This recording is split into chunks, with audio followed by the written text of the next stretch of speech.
Самораново, възпитаници на Арт Студио с ръководител Валентина Гранчарова, по проект Успех ще представят сценката Пипи дългото чорапче. Хайде, Пипи, заповядай!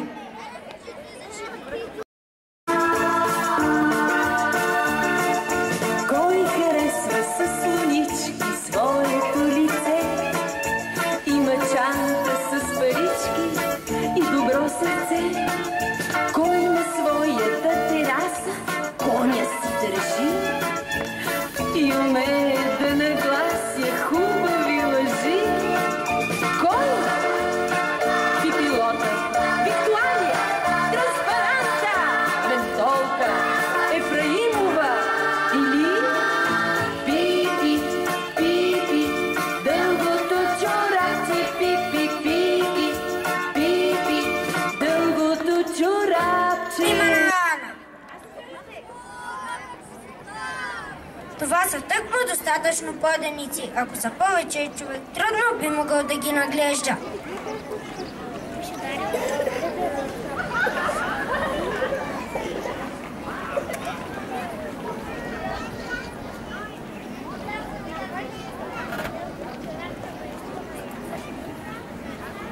Какво виждам тук? И тук ли играта на нещо търсачи? Хайде, и аз ще участвам.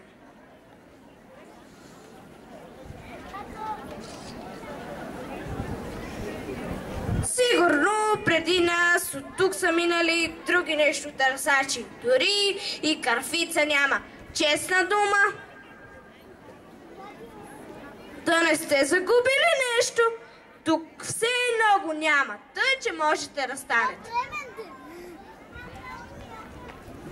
Ти, много хубав принцес. Аз не много хубав бял принц. Аз съм си просто Пипи дългото чорапче. И вече въобще не ме грижа за този трон. Хайде да потанцуваме.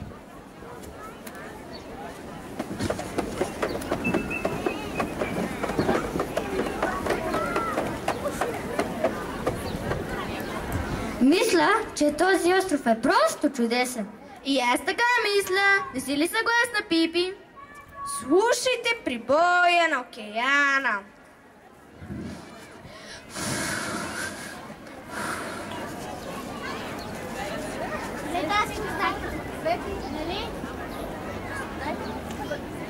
Разкажи за бели деца и тяхна страна. Бели деца обича уморение. Не уморение, а умножение. Освен това не може да се твърди, че го обичаме. Бели деца обича уморение. Бели деца направо полудява, ако не получава всеки ден голяма доза уморение. Ако чуете някое бяло дете да плаче, бъдете сигурни, че дали училището изгоряло, или са им дали няколко дни за почистване, или учителката е забравила да им зададе следващото домашно поморение. Пък да не говорим, когато ги разпуснат за лятна ваканция, ама такъв плач настава и такива ридания, че човек предпочита да умре, отколкото да ги слуша. Да, това е безподобна трагедия. Хайде, де! Аз не разбира. Какво е уморение? Например, разбираш ли, 7 по 7 е равно на 102. Ценно, а? Да, ма съвсем не прави 102. Разбира се, 7 по 7 е равно на 49. Томи, разбери, сега сме на остров Коракоредут. Климата тук е съвършено различен и по-плодороден, за това тук 7 по 7 е равно на много повече. Хайде, де! Деца, ние с коракоредудите отиваме на съседния остров на Лъв. Имате ли нещо против да останете сами? Хайде, отгътни! В деня, в който чуя, че някои деца не са съгласни да останат сами, ще научат цялата таблица по морения отзад напред. Кълна се в това! Значи решено. Довиждане, пък ако не се върнете за 50 Ето ги дечулигата. Отлично! Много лесно ще се справим с тази работа. Хубаво ли е мястото за къпане? Просто чудесно! Просто чудесно за акули! Те се къпат тук всеки ден. Глупости! Ти ли твърдиш, че тук било опасно за къпане? Не, никога не съм казала подобно нещо. Нали сега каза, че имало акули? Да, казах, но пак не твърдя, че е опасно. Дори и дядо ми се къпа тук миналата година.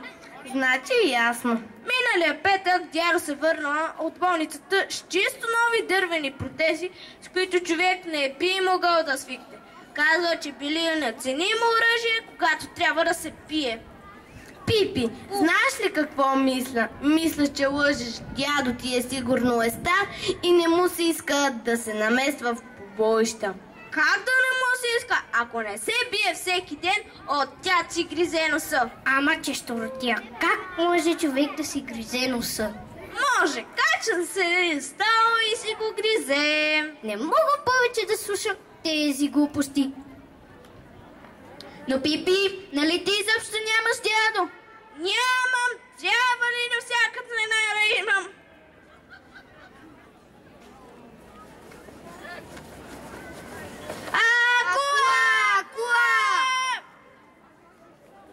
Не ти ли е срам, хлапачка такава? Морето е пълно с акули. Не, никога не съм казвала противното. Хей, разбойник, знаеш ли, аз не винаги лъжа. Момиче. Как мина, деца? Просто чудесно. Но Пипи, не беше съвсем така. За малко не станаха нещастия. Но, мило мое дете, какво се е случило? Нещо ужасно, нещо ужасно. Томи загуби сламената си шапка.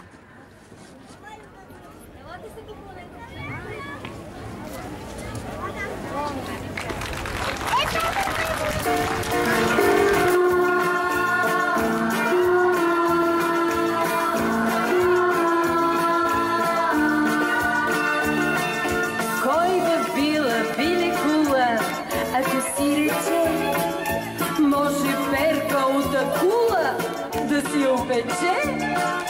Кой в най-дълбока вада цопва, ей така, и дърво за лимонада има под река? Кой? Пилата, Виктория, Транспаранта, Ментолка, Ефраимова или Пипи, Пипи, дългото чорапче, Пипи, Пипи, Пипи, дългото чорапче.